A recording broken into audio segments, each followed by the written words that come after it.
ओम शांति। आज 2 अक्टूबर 2025 के सतगुरुवार के मीठी मीठी मधुवन मुरली के बाप दादा के मधुर ईश्वरीय महावाक्य सुनते हैं। मीठे मीठे प्यारे प्यारे बाप दादा ने कहा, मीठे बच्चे, सबसे मीठा अक्षर है बाबा। तुम्हारे मुख से सदा बाबा बाबा निकलता रहे, सबको शिव बाबा का परिचय देते रहो। मीठे बच्चे, सबसे मीठा अक्षर है बाबा।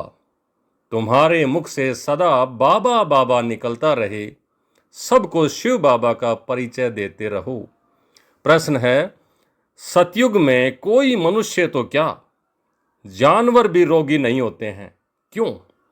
सतयुग में मनुष्य तो क्या, जानवर भी रोगी नहीं होते हैं, क्यों? उत्तर है, क्योंकि संगम युग पर बाबा सभी आत्माओं का और बेहद सृष्टि का ऐसा ऑपरेशन कर देते हैं जो रोग का नाम निशान भी नहीं रहता। बाप है अविनाशी सर्जन। अभी जो सारी सृष्टि रोगी है, इस सृष्टि में फिर दुख का नाम निशान भी नहीं होगा। यहाँ के दुखों से बचने के लिए बहुत बहुत बहादुर बनना है। गीत चला, तुम्हें पाके हमने जहां पा लिया, जमी तो जमी आसमां पा लिया। ओम शांति। डबल ओम शांति भी कह सकते हैं। डबल ओम शांति। आत्मा अपना परिचय दे रही है कि मैं आत्मा शांत स्वरूप हूँ। हमारा निवास स्थान शांति धाम में है और बाबा की हम सब संतान हैं। सब आत्माएं ओम कहती हैं, वहाँ हम सब भाई भाई हैं। फिर यहाँ भाई बहन बनते हैं। अब भाई बहन से नाता शुरू होता है। बाप समझाते हैं, हमारे सब बच्चे हैं, ब्रह्मा की भी तुम संतान हो, इसलिए भाई बहन ठहरे। तुम्हारा और कोई संबंध नहीं। प्रजापिता की संतान ब्रह्मा कुमार ब्रह्मा कुमारी हैं। पुरानी दुनिया को चेंज करने इस समय ही बाप आते हैं। बाप ब्रह्मा द्वारा ही फिर नई सृष्टि रचते हैं। ब्रह्मा से भी संबंध है ना। युक्ति भी कितनी अच्छी है। सब ब्रह्मा कुमार कुमारी हैं। अपने को आत्मा समझ बाप को याद करना है और अपने को भाई बहन समझना है। क्रिमिनल आई नहीं रखनी चाहिए। यहाँ तो कुमार कुमारी जैसे बड़े बड़े होते जाते हैं तो आंखें क्रिमिनल बनती जाती हैं, फिर क्रिमिनल एक्ट कर लेते हैं। क्रिमिनल एक्ट होती है रावण राज्य में। सतयुग में क्रिमिनल एक्ट होती नहीं। क्रिमिनल अक्सर ही नहीं होता। यहाँ तो क्रिमिनल एक्ट बहुत है। उनके लिए फिर कोर्ट आदि भी हैं। वहाँ कोर्ट आदि होती ही नहीं। वंडर है ना, न जेल होगी, न पुलिस, न चोर आदि होते। यह सब हैं दुख की बातें जो यहाँ ही हो रही हैं। इसलिए बच्चों को समझाया गया है, यह तो खेल है सुख और दुख का, हार और जीत का। इसको भी तुम ही समझते हो।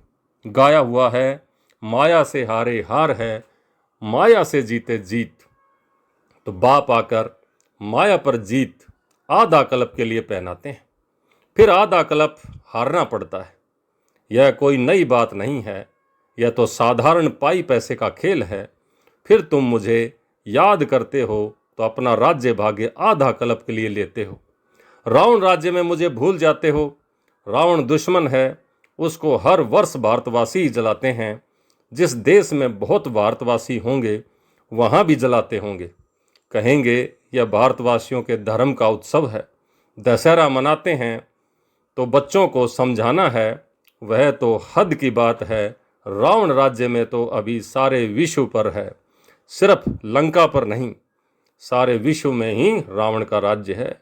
विश्व तो बहुत बड़ी है।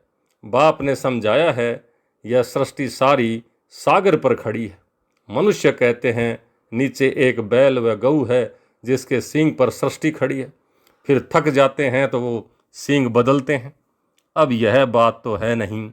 पृथ्वी तो पानी पर खड़ी है, चारों तरफ पानी ही पानी है। तो अभी सारी दुनिया में रावण राज्य है। फिर राम अथवा ईश्वरीय राज्य स्थापन करने बाप को आना पड़ता है। सिर्फ ईश्वर कहने से भी कह देते हैं ईश्वर तो सर्वशक्तिवान है, सब कुछ कर सकते हैं। फालतू महिमा हो जाती है। इतना लव नहीं रहता है। यहाँ ईश्वर को बाप कहा जाता है। बाबा कहने से वर्षा मिलने की बात हो जाती है। शिव बाबा कहते हैं हमेशा बाबा बाबा कहना चाहिए। ईश्वर व प्रभु आदि अक्सर भूल जाने चाहिए। बाबा ने कहा है मामेकम याद करो। प्रदर्शनी आदि में भी जब समझाते हो तो घड़ी घड़ी शिव बाबा का परिचय दो। शिव बाबा एक ही है, ऊंचे से ऊंचा, जिसको गॉड फादर कहा जाता है। बाबा अक्सर सबसे मीठा है। शिव बाबा मुख से निकलता है। मुख तो मनुष्य का ही होगा, गऊ का मुख थोड़े ही हो सकता है। तुम हो शिव शक्तियाँ, तुम्हारे मुख कमल से ज्ञान अमृत निकलता है। तुम्हारा नाम बाला करने गौ मुख कह दिया है। गंगा के लिए ऐसे नहीं कहेंगे, मुख कमल से अमृत अभी निकलता है। ज्ञान अमृत पिया तो फिर विष पी नहीं सकते। अमृत पीने से तुम देवता बनते हो। अब मैं आया हूँ असुरों को देवता बनाने। तुम अभी देवताई संप्रदाय बन रहे हो। संगम युग कब कैसे होता है यह भी किसी को पता नहीं है। तुम जानते हो हम ब्रह्मा कुमारियाँ पुरुषोत्तम संगम युगी हैं। बाकी जो भी हैं सब कलयुगी हैं। तुम कितने थोड़े से हो। झाड़ की भी नॉलेज तुमको ही है। झाड़ पहले छोटा होता है फिर वृद्धि को पाता है। कितनी इन्वेंशन निकालते हैं कि बच्चे पैदा कम कैसे हों, परंतु नर चाहत कुछ और, वही कुछ और की ओर। सबकी मृत्यु तो होनी ही है। अभी फसल बहुत अच्छी होगी, आई बरसात कितना नुकसान कर देती है। नेचुरल क्लैमिटीज़ को तो कोई समझ न सके। कोई बात का ठिकाना थोड़े ही है। कहाँ फसल हो और बर्फ़ के ओले पड़ जाएं तो कितना नुकसान हो पड़ता है। बारिश न पड़ी तो भी नुकसान। इसको कुदरती आपदाएं कहा जाता है। यह तो ढेर होने वाली हैं। इससे बचने के लिए बहुत बहादुर होना चाहिए। कोई का ऑपरेशन होता है तो कई वह देख भी नहीं सकते हैं। देखते ही अनकॉन्शियस यानी बेहोश हो जाते हैं। अभी इस सारी छीछी सृष्टि का ऑपरेशन होना है। बाप कहते हैं मैं आकर सबका ऑपरेशन करता हूँ। सारी सृष्टि रोगी है। अविनाशी सर्जन भी बाप का नाम है। वह सारे विश्व का ऑपरेशन कर देंगे, जो फिर विश्व में रहने वालों का कभी दुख ही नहीं होगा। कितना बड़ा सर्जन है। आत्माओं का भी ऑपरेशन, बेहद सृष्टि का भी ऑपरेशन करने वाला है। वहाँ मनुष्य तो क्या, जानवर भी रोगी नहीं होते हैं। बाप समझाते हैं मेरा और बच्चों का क्या पार्ट है। इसको कहते हैं रचना के आदि मध्य अंत का ज्ञान तो तुम ही ले रहे हो। बच्चों को पहले पहले तो यह खुशी होनी चाहिए आज सतगुरुवार है, हमेशा सत बोलना चाहिए। व्यापार में भी कहते हैं ना, सत बोलो, ठगी की बात नहीं करो। फिर भी लोभ में आकर कुछ जास्ती काम बताकर सौदा कर देंगे। सच तो कभी कोई बोलते नहीं है, झूठ ही झूठ बोलते हैं। इसलिए सत को याद करते हैं।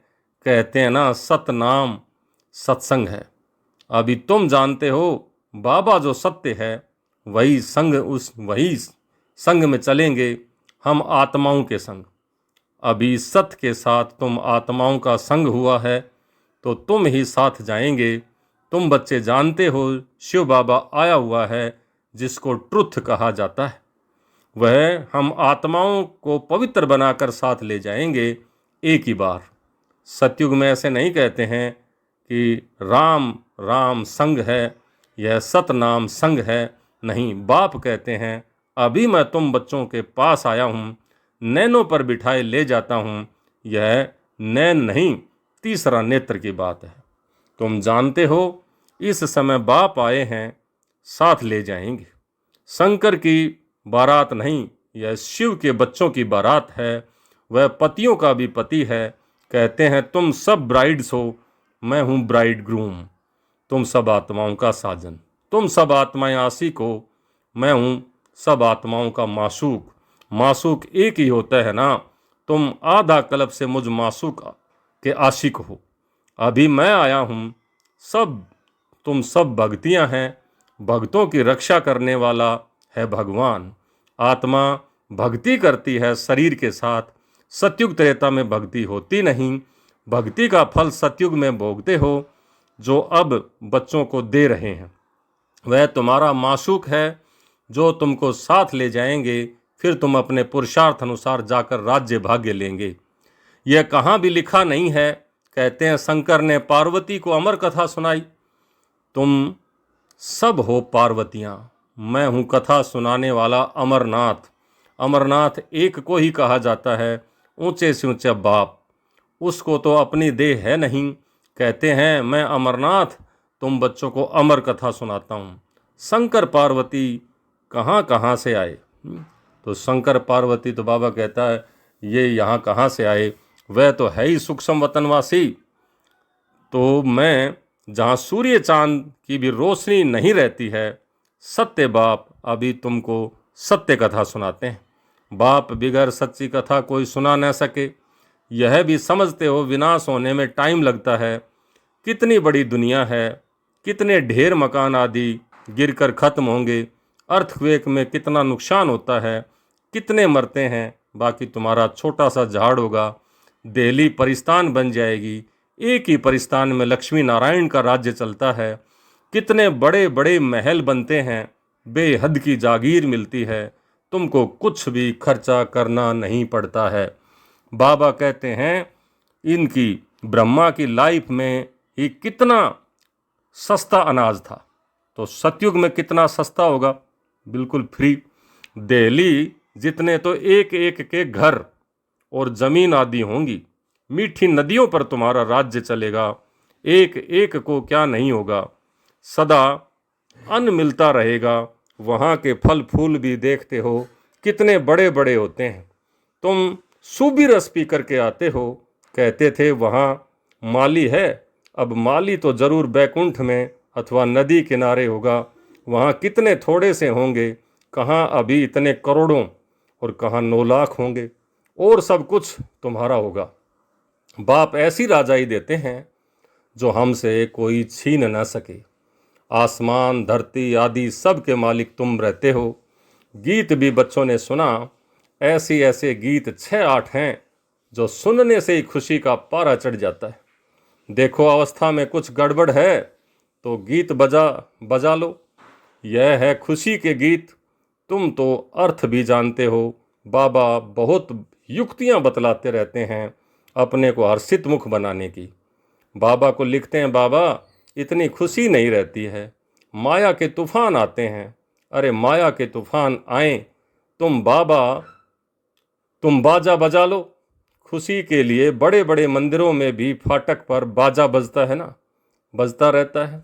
बॉम्बे में मध्य बाग माधव बाग में लक्ष्मी नारायण के मंदिर के फाटक पर भी बाजा बजता रहता है।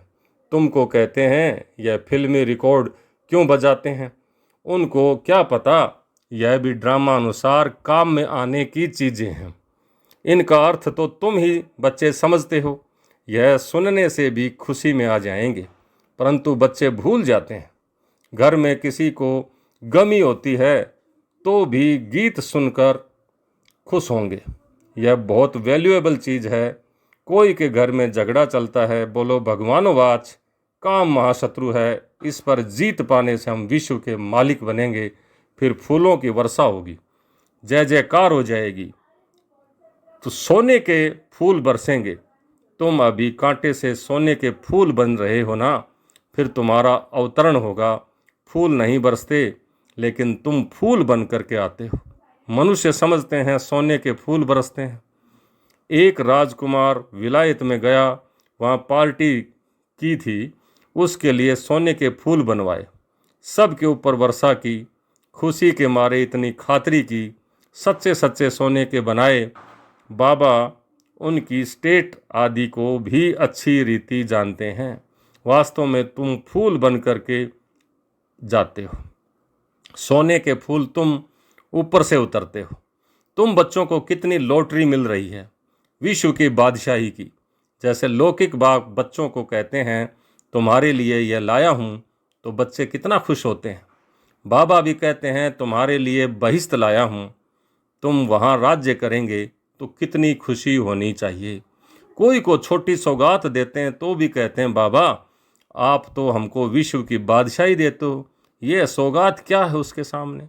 अरे शिव बाबा की यादगार साथ रहेगी तो शिव बाबा की याद रहेगी और तुमको पदम मिल जाएंगे।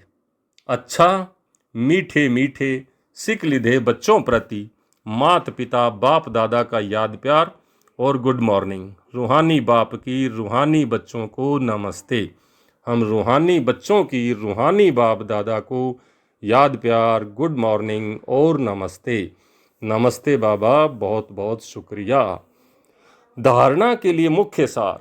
पहला, सत्य के संग वापिस जाना है, यानी सत्य के संग, सत्य बाप के संग वापिस जाना है। इसलिए सदा सच्चा होकर रहना है, कभी भी झूठ नहीं बोलना है। हम ब्रह्मा बाबा के बच्चे आपस में भाई बहन हैं, इसलिए कोई भी क्रिमिनल एक्ट नहीं करनी है।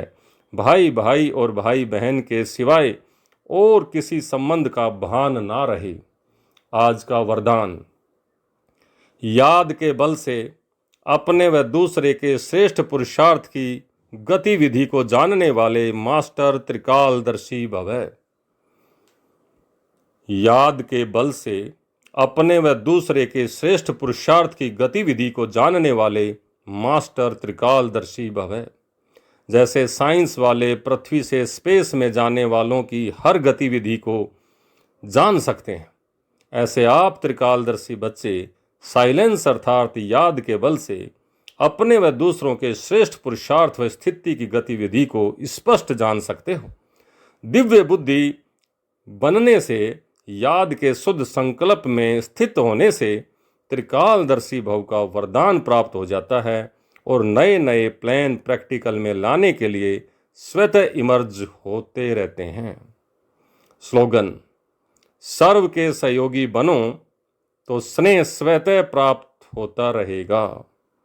सर्व के सहयोगी बनो तो स्नेह स्वतः प्राप्त होता रहेगा। अव्यक्त इशारे, स्वयं और सर्व के प्रति मनसा द्वारा योग की शक्तियों का प्रयोग करो। कोई भी यह नहीं कह सकता है कि हमको तो सेवा का चांस नहीं मिलता है। कोई बोल नहीं सकते तो मनसा वायुमंडल से सुख की वृत्ति, सुखमय स्थिति से सेवा करो। तबीयत ठीक नहीं है तो घर बैठे भी सहयोगी बनो। सिर्फ मनसा में शुद्ध संकल्पों का स्टॉक जमा करो। शुभ भावनाओं से संपन्न बनो तो शुभ भावना, शुभ कामना से मनसा सेवा सबसे ऊंची सेवा है जो हो सकती है।